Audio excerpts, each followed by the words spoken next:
கோலி talk Kollywood news. ஆராது சினம் படத்துக்கு UA certificate. படங்களை வாங்கி வெளியிடுறதுல முன்னணியில உள்ள ராமநாராயணனோட ஸ்ரீ தேனாண்டாள் பிலிம்ஸ் நிறுவனம் அப்பப்போ படங்களையும் தயாரிச்சிட்டு இருக்காங்க.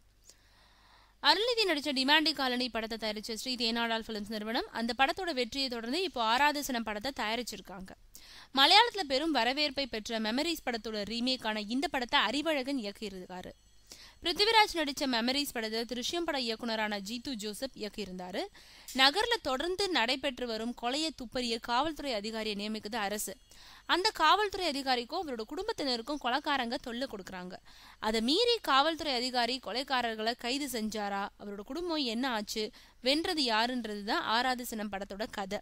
காவல்துறை அதிகாரியா அருள்நிதி நடிச்சிருக்காரு. ஆராது சினம் இன்னைக்கு தணிக்கைக்கு அனுப்பப்பட்டது. படத்தை பார்த்த தணிக்கை குழுவினர் யூஏ சர்டிபிகேட் கொடுத்திருக்காங்க. ஆராது சினம் February 26 அன்னைக்கு வெளியாகுது.